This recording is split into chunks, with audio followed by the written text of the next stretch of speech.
So friends, आज की video बहुत ज़्यादा यूज़फुल होने जा रही है क्योंकि आज की इस वीडियो में हम कुछ ऐसे सेंटेंसेस देखेंगे जिनका हम अपनी डे टू डे लाइफ में बहुत ज़्यादा यूज़ करते हैं।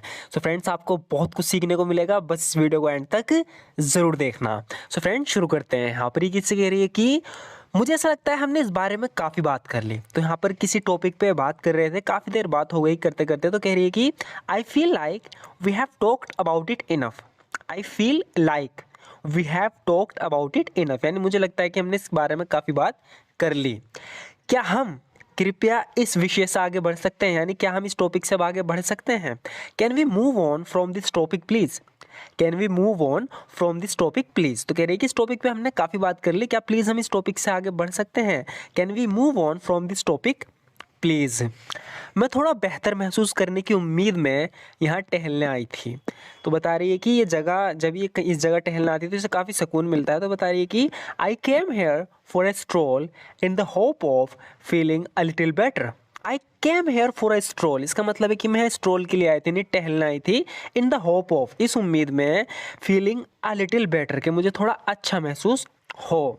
इस जगह के बारे में कुछ जादुई है, यानी ये जगह जो है मैजिकल है, यानी इस जगह पे आते हुए सुकून मिलता है। तो बता रही है कि there is something magical about this place. There is something magical about this place, यानी इस जगह के बारे में कुछ जादुई है।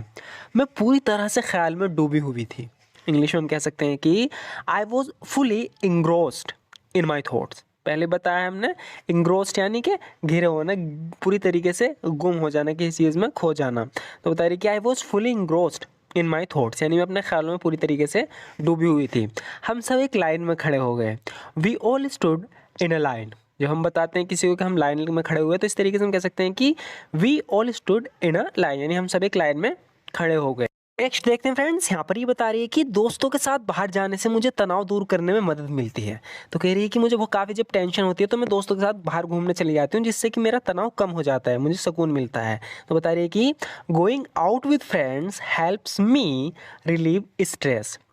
Going out with friends helps me relieve stress, यानी दोस्तों के साथ बाहर जाने से क्या होता है कि मुझे मदद मिलती है स्ट्रेस कम करने में।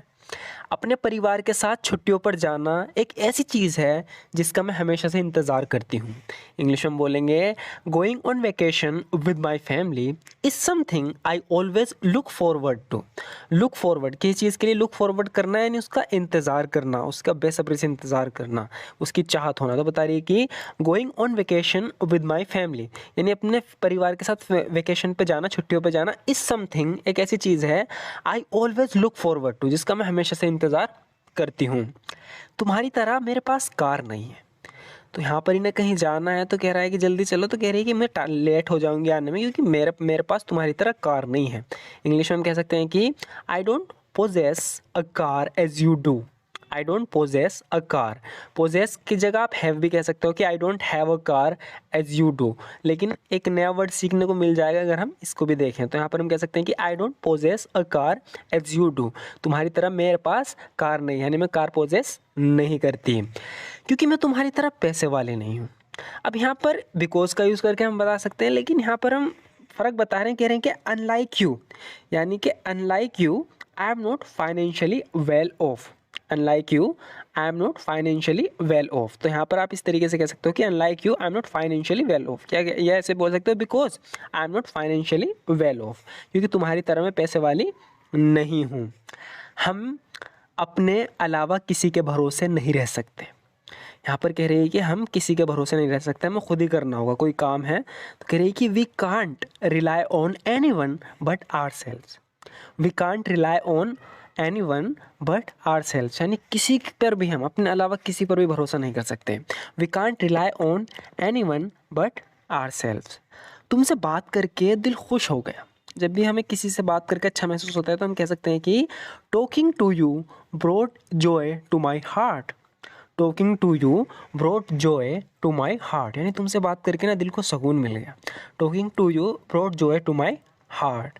अगर आज मैं थोड़ी लेट आऊँ तो चलेगा। यहाँ पर इसे पता है कि आने में देरी हो सकती है, तो पहले बता रही है इसे, is it okay if I come a little late today. Is it okay if I come a little late today. अगर आज मैं थोड़ी लेट आऊँ तो चलेगा। Is it okay if I come a little late today. तुम मेरे भरोसे मत रहो, मैं वहाँ नहीं जाऊँगी। तो यहाँ पर ये कह रही है कि तुम मेरे साथ चलो, हम वहाँ पे चलते हैं, कहीं पार्टी वार्टी है। तो कह रही है कि तुम मेरे भरोसे मत रहो, मैं वहाँ नहीं जाऊँगी। तो इंग्लिश में कहेंगे डोंट रिलाई ऑन मी, यानी मेरे ऊपर रिलाई मत करो, मेरे भरोसे मत रहो। Don't rely on me, I won't go there, मैं वहाँ नहीं जाऊँगी।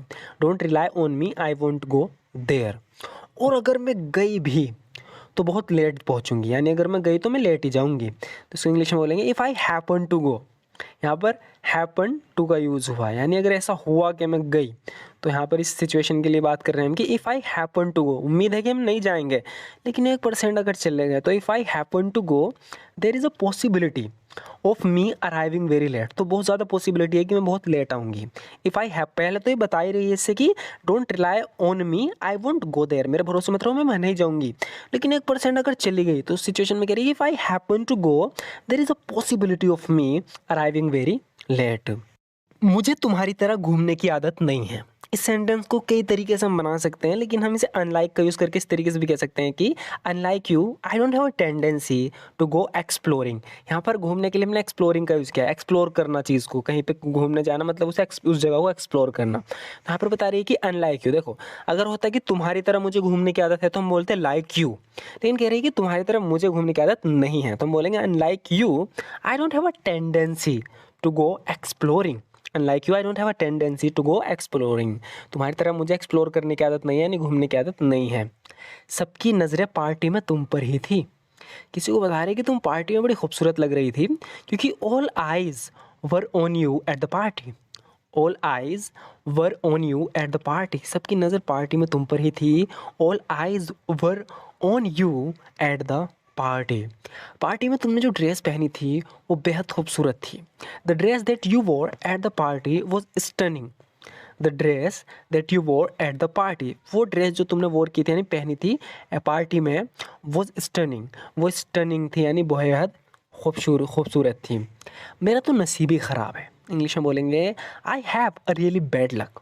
आई have a really bad luck, यानी मेरा तो लक ही बैड है, यानी कहने का मतलब मेरा तो नसीब ही ख़राब है। I have a really bad luck. मैंने पूरी रात पढ़ाई की फिर भी टेस्ट में फेल हो गया। Despite studying all night I still failed the test. इसका मतलब है कि पूरी रात पढ़ाई करने के बावजूद, डिस्पाइट स्टडिंग ऑल नाइट, पूरी रात पढ़ाई करने के बावजूद, I still failed the test, में फिर भी टेस्ट में क्या हो गया, फेल हो गया। इसलिए यहाँ पर ये कह रहा है कि I have a really bad luck, मेरा तो नसीब ही ख़राब है। I have really a bad luck despite studying all night, पूरी रात पढ़ाई करने के बावजूद, I still failed the test, में अब भी फेल में जो टेस्ट था उसमें फेल हो गया। सो फ्रेंड्स, आज की वीडियो में बस इतना ही। मैं आपको बताना चाहता हूँ, पुरानी वीडियोस थी जो मैंने कम से कम 10 वीडियो के कुछ सेंटेंस लिए हैं, 2 सेंटेंस इस वीडियो में। तो ऐसा होता है ना कि हमने यहाँ पर कम से कम 50,000 सेंटेंस ये डिस्कस कर चुके हैं हम इस चैनल पर, तो उन्हें रिपीट करना भी अब 50,000 हो गए तो ज़रूरी हो जाता है कि उन्हें रिपीट भी हम करते रहें। तो इस वीडियो में कुछ सेंटेंस रिपीट हुए हैं पिछले, ताकि उनकी प्रैक्टिस होती रहे। तो अगर आपको वीडियो अच्छी लगी तो लाइक ज़रूर कर देना, and thank you so much for watching this video friend.